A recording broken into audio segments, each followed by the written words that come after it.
ओम श्री जगदम्बिकायै नमः।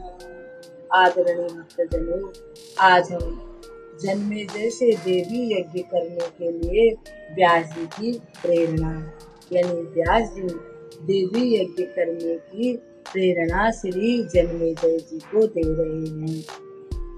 श्री गणेशाय नमः, श्री सद्गुरुदेवाय नमः, श्री सरस्वत्यै नमः।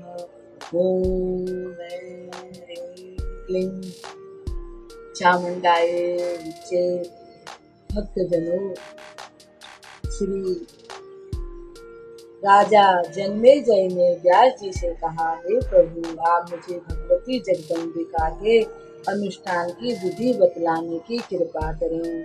श्री व्यास जी ने कहा, राजन, मैं भगवती जगदम्बा के यज्ञ का विधि सभी प्रकार की विधि विधान तुमको बताऊंगा, तुम इसे ध्यान पूर्वक सुनो।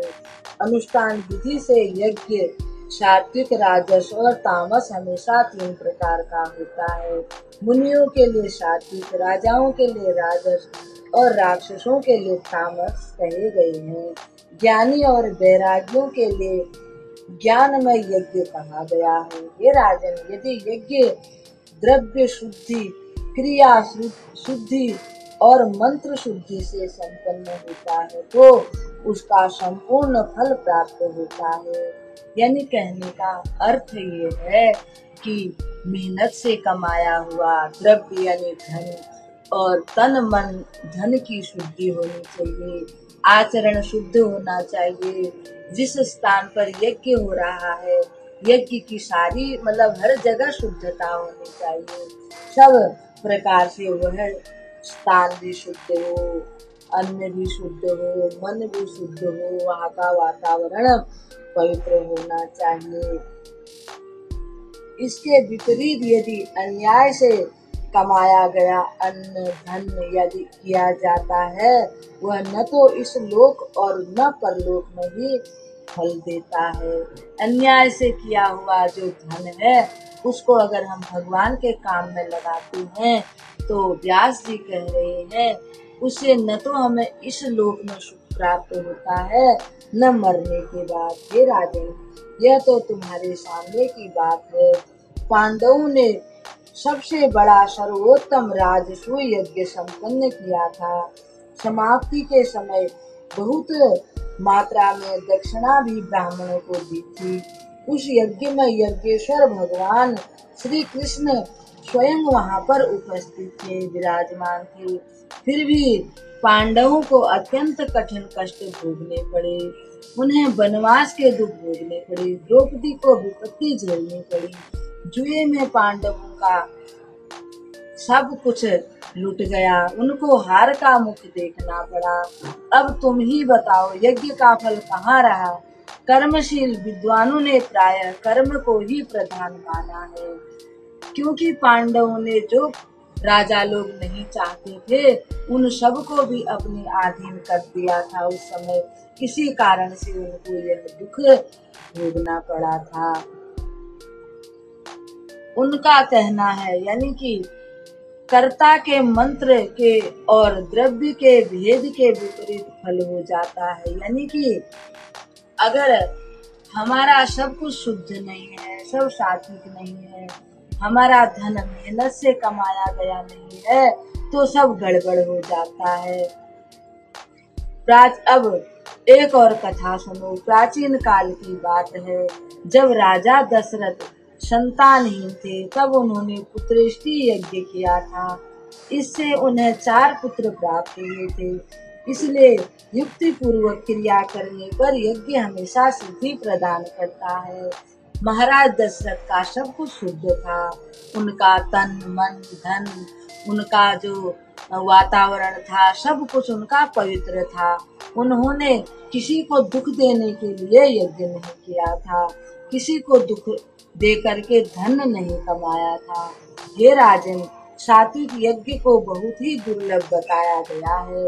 वानप्रस्थ मुनि ही इस यज्ञ को कर सकते हैं।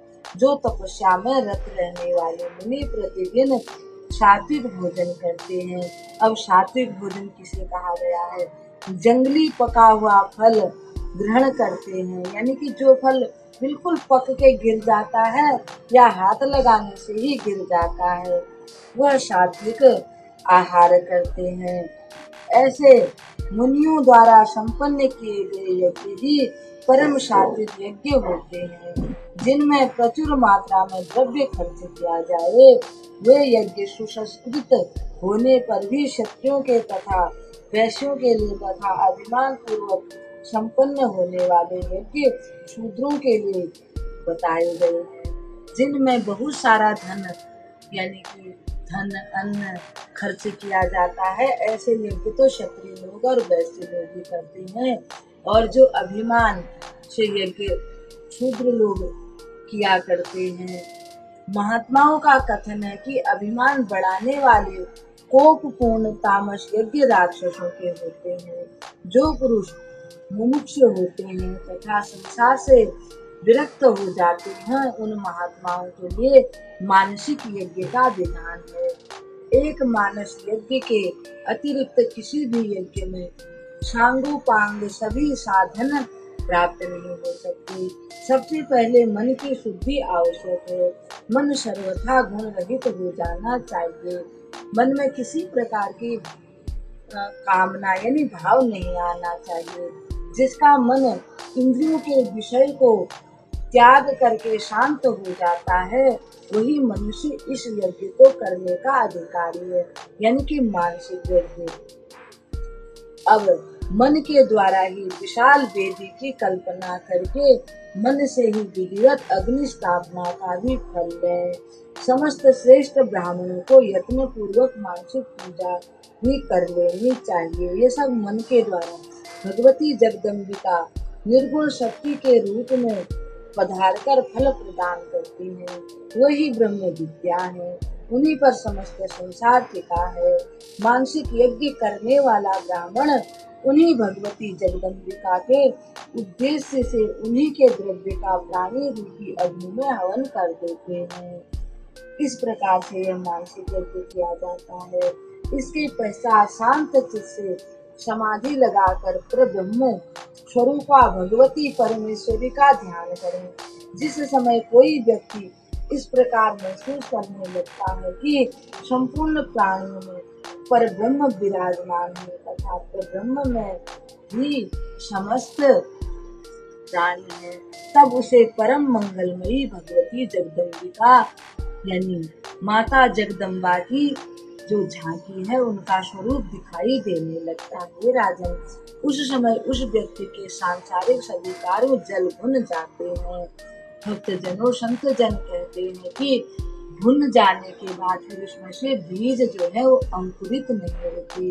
अगर हमारे मन में अच्छे विचार कुविचार सब कुछ शांत हो जाता है तो हमारे मन में कोई किसी प्रकार के विचार नहीं आते हैं, तो समझ लो कि हमारा मन पवित्र हो गया है। जिस प्रकार से कोई भी अन्न को भून दिया जाता है, अगर फिर उसको हम बोएंगे तो उसमें से अंकुर नहीं फूटेंगे, इसी प्रकार से हमारा मन भी हो जाना चाहिए। हे राजन जन्मेजय, इस प्रकार से संपन्न यज्ञ मोक्ष रूपी फल प्रदान करता है, इसमें तनिक भी संशय नहीं है। परंतु विजय की अभिलाषा रखने वाला राजा इस यज्ञ को संपन्न नहीं कर सकता। राजन, अभी कुछ दिन पहले जो तुमने सर्प यज्ञ किया था वह यज्ञ तामस है, क्योंकि नीच प्रकृति वाले तक्षक के वैर को स्मरण करते हुए प्रति हिंसा की भावना से वह यज्ञ संपन्न किया था। तुमने सांपों के वंश को मिटाने के लिए ही वह यज्ञ किया था। जैसे तक्षक ने तुम्हारे पिताजी को डसा था, तुमने उसकी बदले की भावना से यज्ञ किया था। उस यज्ञ में तुमने निर्दोष सैकड़ों सर्पों को आग में भून डाला। महाराज, अब तुम विधि पूर्वक उस देवी का यज्ञ करो जिसका अनुष्ठान सृष्टि के पूर्व काल में भगवान विष्णु ने किया था। ओम नमो भगवते वासुदेवाय। सबसे पहले ऐसे ब्राह्मण इकट्ठे करो जो वेदों के उत्तम ज्ञाता हों तथा विधि पूजा यानी यज्ञ की पूरी विधि के ज्ञाता हों। उन्हें देवी के बीज मंत्र का विधान ज्ञात हो तथा मंत्र के उच्चारण की शैली भली भांति ज्ञात हो, ऐसे ब्राह्मण ही यज्ञ में बुलाए जाने चाहिए। तुम यजमान रहोगे। इस प्रकार विधि पूर्वक यज्ञ कराकर उसे प्राप्त पुण्य का फल अर्पित कर अपने पिता का उद्धार करोगे। तुम जो भी यज्ञ करोगे उससे जो फल प्राप्त होगा फिर वह तुम अपने पिता को प्रदान कर दोगे, उससे तुम्हारे पिता का उद्धार हो जाएगा।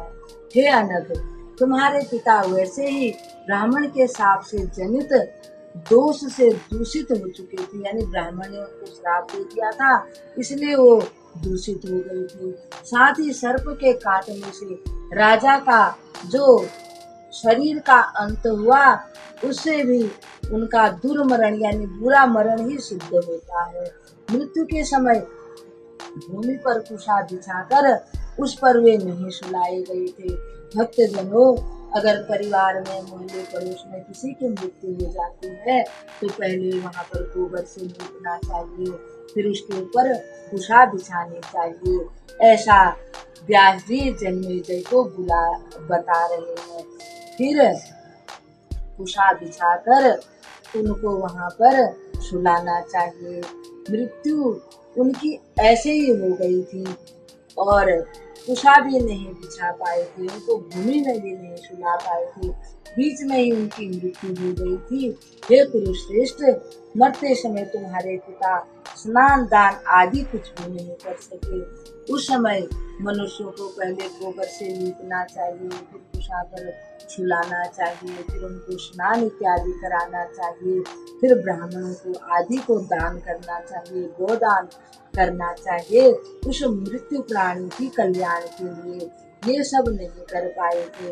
वे राजमहल की ऊपर की मंजिल में थे, कमरे में थे और वहीं पर उनकी श्वास की गति बंद हो गई थी। वहीं सर्प के काटने से उनके प्राण निकल गए थे। अतः राजन, तुम अपने पिताश्री के उद्धार के लिए सत्कार्य में लग जाओ। ये दुर्गा जो जगदम्बा का नवान्न पारायण यानी 9 दिन की भागवत की कथा कराओ, सुनो, विधि विधान से इसको संपन्न करो तो तुम्हारे पिताश्री को उनके मन चाहे लोक की प्राप्ति हो जाएगी और तुम्हारा भी मन शांत हो जाएगा और तुम्हारे जीवन से सारे कष्ट दूर हो जाएंगे। ऐसा राजा जन्मेजय को श्री वेद व्यास जी बता रहे हैं। अब इस कथा को हम यहीं पर विराम देते हैं। कल दुर्गा भवानी की कृपा से एक और कथा के साथ आपके सामने हम उपस्थित होंगे। तब तक के लिए हम आपको प्रणाम करते हैं। ओम श्री परमात्मने नमः। ओम ऐं ह्रीं क्लीं चामुंडायै विद्महे